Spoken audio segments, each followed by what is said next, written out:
Hey everybody, welcome to another episode of Classes of Mail. My name is Alan Gigax, and today we're going to talk about M documents. These are the memorandums of understanding between the U.S. Postal Service and the NALC that cover controversial topics. They memorialize grievance settlements, things like that. And these are citable for union stewards who are filing grievances. And they're informative to carriers who just want to know more about the job, which I assume that is a lot of my listeners. Otherwise, why would you be here?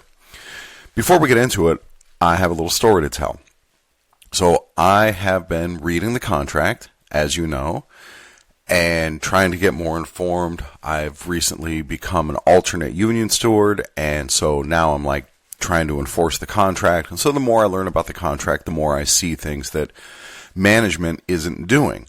And I have this personality trait where I am a rules guy. I'm a rules follower. I'm interested in the rules, and I want to make sure that things are done correctly. So I've also read our local memorandum of understanding, which is like the tiny local version of the contract. It just covers issues of local importance, like how you're going to bid on vacations. And it covers whether your days off are going to be fixed or they're going to rotate, things like that. One of these days, in the near future, I will have an episode on the local memorandum. And I'll read my own. But for now, suffice it to say that I was looking through it. And there were some things of interest in there. There was a parking agreement that affected an issue that we're having at my station, so it was nice to be able to cite that. And I also saw that we are supposed to have, at the local level, these local labor management meetings where we meet every month, and the minutes of the meeting are to be recorded, and then after the meeting, within 10 days, those minutes are supposed to be posted at every station in the Las Vegas area. And I have been to union meetings before where I've seen some of these minutes, and they're really good stuff, because the whole idea here is that the labor, the union and management, like the local postmaster, are going to get together. We're going to ask the postmaster the tough questions and get them on record about, hey, how are we supposed to handle this situation? An example might be, let's imagine that you're going to go over your estimated time on the 3996.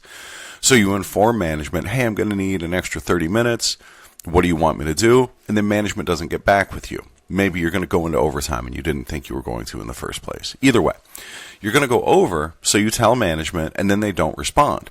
What are you supposed to do? Are you supposed to keep delivering all the mail, or are you supposed to come back to the station and bring back the undelivered mail and keep to your original time? Well, these are the kind of questions that can be resolved in these labor management meetings so that the policy is on record. And so when I saw this was in the local, I'm like, dude, I remember these. These are great, but I haven't seen one of these posted at my station in, I can't even tell you whenever it was posted at my station. And it's right here in the local that it's supposed to be like every month and then posted within 10 days. So now that I'm an alternate union steward, I said, well, hey, maybe you should just put me on the email list so that I can make sure that these get posted. Because number one, I want us to make sure we're in compliance with the contract. That's kind of our job as the union. And then number two, I want to read these because I know there's going to be good information in there. That's the whole point of why those meetings happen. So I contacted my local union president and said, hey, can I get my hands on these minutes so that I can be sure that they get posted? And there were no minutes to be had. When I called first, a worker in the office answered, didn't really seem to know what I was talking about. And the moral of the story is that it looks like from the outside that these meetings just haven't been happening. And I'm not positive that that's the case, but I can tell you that the union president agreed to get me these minutes when he's a little less busy. We're going through a very difficult time at our union right now because our previous union president died, and there's a lot to transition to get things. There's a lot going on. And so it's not exactly a priority, except that the local requires this to be posted within 10 days of each meeting. And I have suspicion that those meetings haven't even been happening. So hopefully I get proven wrong and I see all these memos, but in the meantime, there are no memos to be had. or no, no minutes to be had. So I saw similar stuff in the national agreement, that there's all these committees and task forces and stuff like that, and work groups or whatever. There's like 20 of them. And some of them were on issues that were relevant to me, that were interesting to me, like a labor management committee that, according to the contract, the JCAM, is supposed to meet like every 6 months, and they keep minutes from the meetings. And I'd be really curious to see what's in those minutes. And then there's also a national parking committee that's outlined in Article 20, which we read recently on the podcast. And that's what really got me thinking about it. Hey, there's this national parking committee. What are they doing? What solutions do they tackle? Or, what problems do they tackle? What solutions do they come up with? Really curious about all this stuff. Does it affect my job very much? No, not very much. But I want to see what they're up to. These are the best minds of parking in the country. What did they come up with? So I start searching online, and I don't find their published results anywhere. And again, it just gives this impression to me, maybe a bit cynical, that they're not doing anything. Because if they were, we'd be able to see the results. But, just because I can't find the results, that doesn't mean they're not there. So I called National, the 202 number in Washington, D.C. for the NALC switchboard. And I said, hey, I'm interested in seeing the minutes from these labor management meetings. And I'm also interested in seeing whatever results the parking committee has published. And I got transferred to a few places, and there was some confusion. Apparently not a lot of people asked for this. And then finally I was told, okay, we'll have to put this up to President Renfro, and we'll get back to you. And then in the meantime, after this, I get a call from my local union president telling me that it is inappropriate for me to be asking for these things, that I have no right to see what they're doing up there, and that I shouldn't be calling National at all. And, well, we'll see what National says about it, because they called me back yesterday. And when the guy called me from National, I don't remember his name. It was like Phil Lake or something like that. It's not important. Anyway, somebody up there who got tasked with it actually gave me a call. And to his credit, he said, yeah, it's completely appropriate for you to call up here and ask your questions. We're run by our members, and you are the ones who are in charge of the union, and absolutely feel free to ask us any questions you have. If it's something that can be resolved at your local level, obviously go there first. But if it's not, yeah, that's what we're here for. And that was really refreshing to hear.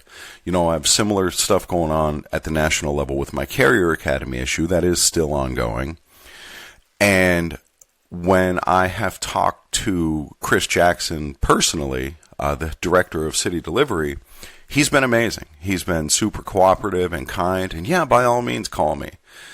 But when I've talked to other people in his office, it seems like, what are you doing calling us? Who are you to ask us questions about what's going on? And it's been a completely different vibe. And then I got, after I talked to the folks in Chris Jackson's office, I got another call from my union president telling me that I am no longer allowed to call Chris Jackson's office at all.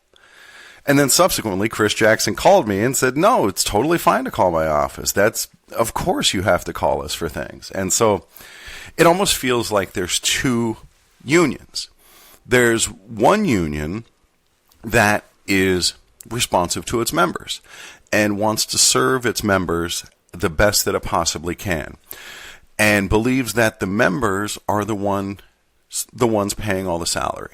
And the members are the ones that make this all possible, the rank and file letter carriers, and that's who the union is all about. And then there's this second union, and you certainly hear Corey talk about this second union on ADA arbitration. And in the second union, these people who are in union leadership are above the rank and file members, and they're better than the rank and file members. And who are these rank and file members to question anything that I'm doing? I know better, I am better. And I have certainly gotten that impression from a number of people higher up in the union. There's no reason to go through and name names right now. We've all had similar experiences. Maybe you haven't, but if you've ever actually had to deal with the people higher up, it really does seem like there's this two competing philosophies of union leadership. And I come squarely down on the side of, as when I'm a steward, every member is my boss. It's up to them to tell me what they need, and then it's up to me to try to get it done. And that's what they're paying for. So that's my philosophy on it. So anyway, getting back to this conversation I had with, I believe his name was Lake, from National, he talked to me about the minutes from these meetings, and he was very intimately involved with them. And he said, we don't actually we do keep the minutes, but we keep them only for our own reference.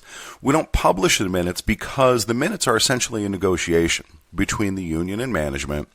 And the problem with publishing the minutes is that if he publishes the minutes, somebody like me gets their hands on them and goes off half-cocked and says, oh, this is what we're trying to do, and this is what management's position is. And the fact is that position is not established during the negotiation. The position is established once there's resolution. And so we don't publish the minutes.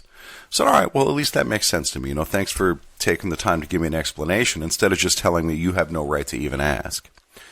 But then he also told me that the results do get published. And where they get published is in the M documents. That when a new memo comes out that says, hey, this is our policy going forward, this is something that we're changing, and the union and management has come to an agreement, and this is what we think, it's published in the M documents. And he gave me an example of an M document that he personally was a part of, which established the ability for certain districts or stations or whatever to hire directly into PTF status, to no longer have CCAs because they needed to get more people hired. And to make the job more attractive, they would just hire directly to PTF. And I went and looked in the M documents, and sure enough, there it is. So that was like meetings that the union and management had. They came up with these results, and boom, there they are in the M documents. And that answer is a way better answer than the one my own new union president gave me of, you have no right to even ask about that stuff. So with that in mind, I've been looking at the M documents, and I've been planning on having a series of podcasts about the M documents for a while now. And a buddy of mine out of my post office who used to be a union steward sent me a complete list of all the M documents that have been, settled or published. And so I'm going to go through them a little bit. And there's 9,000 of them or close to 10,000 of them. Obviously I'm not going to read all of them. But what I am going to do is I'm going to start at number 1. All of these documents are labeled M dash, and then there's a 5-digit number. And they just go in numerical order, it looks like to me. Or at least this list is in numerical order, starting with number 1. And because the M documents are all 5 digits, it's M-00001. But for simplicity, I'm just going to call this one number 1. So I'm going to go through these just one by one. This document that I'm working from is called the MRS Summary List, and it was updated June 30th, 2023. So there may be some that are after this. And for all I know, some of these M documents have expired or been rescinded. But what I want you to get out of this is what you can expect to find in the M documents and how they're useful to us as carriers. So some of them I'll give a little commentary on, and then at some point in the future, there will be episodes where we really dive deep into some of these specific documents. But at least for now, here's an overview of the kind of stuff you can find in the M documents. Starting with number 1. And I'm not going to worry about the dates, or a lot of these say step 4 settlement. Some of them say other things like how this came to be an M document. And none of that's really important for what we're doing either. If you want to look up that stuff, just put in the document number in the NALC app, and it'll bring up the whole document for you. All right, so anyway, number 1. Appropriate medical statements written on a doctor's office memoranda or stationery, which are signed by the doctor, are considered to be an acceptable medical certification in lieu of a completed PS Form 3971. So this one actually did go and look up the full text of the M document, and apparently in some cases post offices were requiring the doctor to fill out the 3971 for your unscheduled absence. and that's what they consider to be a doctor's note. But this settlement says that they can just write a note on their own letterhead or their stationery, and that counts as a doctor's note. So what's great about this is at your own station, if you have disagreement about whether this note from your doctor counts as a doctor's note, boom, here it is right here, settled in M00001. And you can cite that, and there you go. There's the rule. All right, number 2. Management should inform employees prior to placing them on restricted sick leave that their usage of sick leave demonstrates a pattern of abusing the use of sick leave. So, my commentary now, they can't just willy-nilly put you on restricted sick leave. They have to tell you and show that you have demonstrated a pattern of abusing sick leave. Otherwise, you should not be on restricted sick leave. All right, number 3. Oh, dude, there is no street standard for walking. No set pace. There it is. Clear as day. Number 4. It is anticipated that street supervision will be conducted in a proper and businesslike manner, and it will not be accomplished with the intent of harassing a carrier. All of these are citable in your grievances. Obviously, before you do that, you're going to want to go to the M document itself and read the whole thing and make sure it says what you think it says.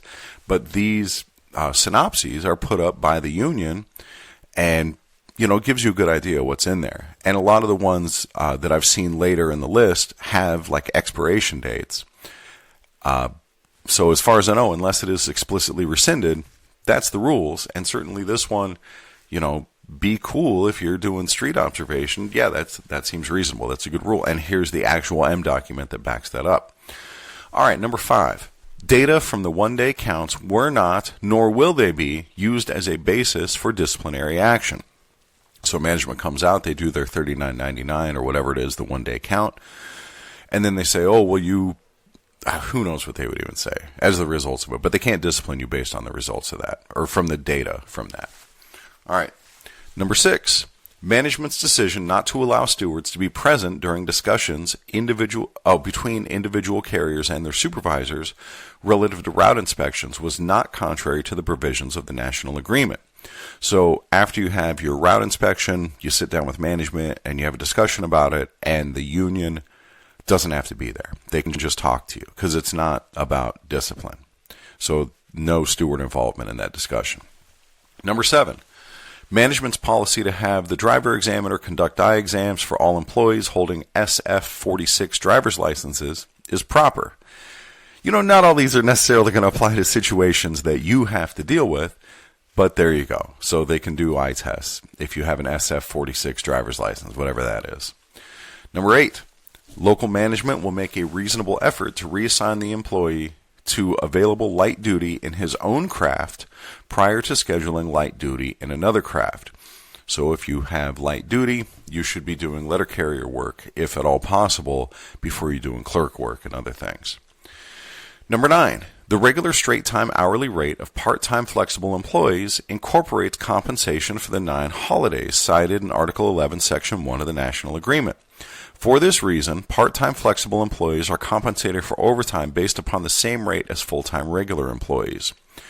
So what this means is that there's this weird quirk about PTF pay where a PTF gets a higher hourly rate because they don't get paid holidays. And so if you work 40 hours a week, 52 weeks a year, whatever full-time is, 2,000 hours, your pay equals out because you're off the days that would normally be holidays. But if you work overtime, on overtime you're not getting 1.5 times your base pay, you're getting 1.5 times what the full-time regular makes at the same level. So on overtime, you don't get extra money on overtime. You just make regular overtime pay. You get extra straight time pay to balance out for the holiday. Maybe I'm not explaining that really well, but if you want a fuller explanation of it, feel free to look up M document number 00009. Number 10, the parties at Step 4 agree that management may properly assign clerks to distribute mail to carrier cases and withdraw such mail in accordance with such and such award. So there you have it. Clerks can spread the mail to carrier cases, and that doesn't impinge on carrier duties. Number 11, Management will not return a carrier to his bid position for short periods of time merely to circumvent the intent of Article 41.1.8.2 of the National Agreement. There's a lot of stuff in there about, you can't just do something to circumvent the provisions, where, say, if a carrier is gone for 60 days, then the route goes up for bid. I don't know if that's a rule, but that's the idea. So during that 60 days, you just move him down for one day, and then he goes back to his 204B position. You're clearly doing that just to circumvent the rule. And so that's covered here in document 11, M document 11. Number 12. It is anticipated that supervisors will respond to reasonable and germane questions during the investigation of a grievance. So I recently did my first interview with supervisors for investigating a grievance, and I felt like I had some really good questions, and to their credit, they answered all my questions as best and honestly as they could. But if you had a supervisor who was not being cooperative, well, here's something you could cite. Number 13. There is no contractual provision, nor is it intended, that part-time flexible employees are required to remain at their home or to call the post office to ascertain whether their services are needed. Whether you're a PTF or a CCA, now this was settled in 1977. CCAs did not exist at the time. But as far as I know, the same policies apply to CCAs. CCAs are a scheduled employee. And if your supervisor is telling you, well, you got to make yourself available, that is not okay. You are a scheduled employee. You are not required to sit by the phone and wait to be called in. That is not okay. Next, number 14. Each steward will be certified to represent employees in a specific work location. If that steward is absent, an alternate may serve in his stead. All stewards, that's for me, just a sec. And I'm back. All right, so let me go back to that. Each steward will be, the number 14, of course you know that, you were just listening to it. Number 14, each steward will be certified to represent employees in a specific work location.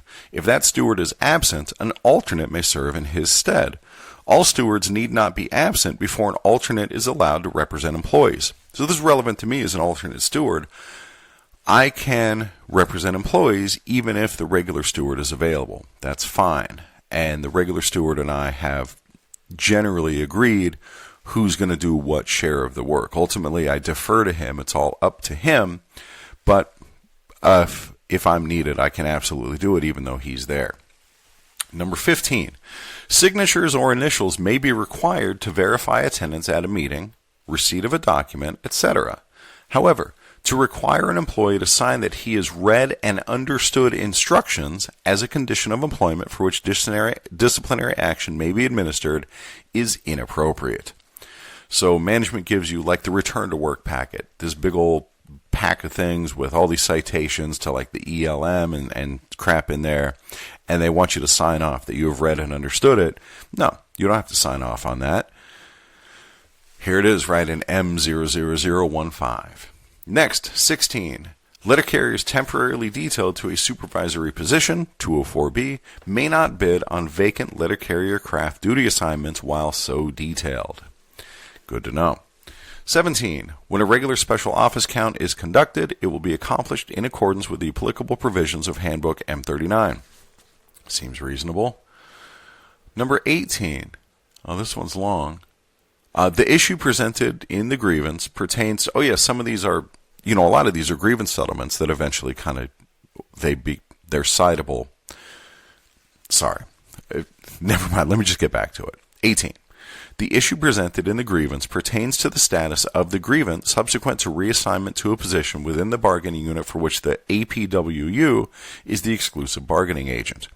Only the APWU has the right to pursue a grievance relevant to the issue presented, and the grievance presented by the NALC is procedurally defective. Local management will notify the grievant and the local union having jurisdiction of our decision. Time limits will be waived at a Step 1 grievance initiated by either party will be accepted relevant to this issue within 14 days of their notification. Note, this settlement must be read in conjunction with M-01120. All right, so whatever, that's some kind of settlement that, like, if you're a clerk, your clerk union has to represent you. 19. Consideration should be given to granting annual leave in the carrier craft prior to assigning part-time flexible carriers in the clerk craft. Dude, I've read this one a bunch of times because I was looking through these before I did the recording, and I don't know what this means. If you want to know, look it up. M00019. Number 20. We agreed that at the present time, the use of PS Form 1750 is for the evaluation of probationary employees. Nothing in this decision is to be construed as limiting management's right to redefine the use of the form at some later date so that it might be used to evaluate other than probationary employees. It is also noted that this decision does not restrict or negate any process of local management to evaluate any employee as deemed necessary other than by the use of PS Form 1750 as described in this decision. Apparently there was some sort of disagreement about the use of that form, and there's your settlement. All right. Next, 21. Except in accordance with Article 1, Section 6 of the National Agreement, an employee in a training status as a supervisor shall not perform bargaining unit work while he or she is in the training status. Form 1723 is the controlling document to be used in determining when the employee is in a supervisory training status. So you can't be having 204Bs doing carrier work even when they're training. Number 22. No evidence was offered to support the local discrimination allegation, and let me try that again. I'll tell you, top to bottom, this job, they got a problem with commas. This one really needs a comma. All right, anyway. No evidence was offered to support the discrimination allegation, and in the absence of language in the national agreement or in a local memorandum of understanding to afford part-time flexible employees an equal distribution of hours, this grievance is denied. As indicated in the file, management has, and when possible does, attempt to equalize part-time flexible employee hours, and this effort should be continued. So I have not read this full document, but what it seems like is PTFs were complaining that, hey, this person's getting way more hours than I'm getting. And that's not fair. There's discrimination. So the decision says there was no discrimination and there's no contractual requirement to balance out those hours. We have similar problems with CCAs, where we got CCAs at my station who are working 60 hours and other CCAs who are working 20 hours. And there is no contractual gripe here, but it does say that management has, and when possible does, attempt to equalize PTF hours, and this effort should be continued. So even though you can't cite the contract for saying they have to do it, this does say they should do it. So that's something. 23. The question raised in this grievance involved the assignment of bargaining unit duties the same date the employee was in a 204B status. After further review of this matter, we mutually agreed that when an employee is detailed to a 204B status, the employee will not perform bargaining unit work except as provided for in Article 1, Section 6 of the 1981 National Agreement during the period of the 204B assignment. I think that relates to emergencies. Like a 204B can only do carrier work if it's an emergency. But to know for sure, look it up for yourself. 24. The local policy on at-fault vehicle accidents is mollified by Article 16 of the National Agreement.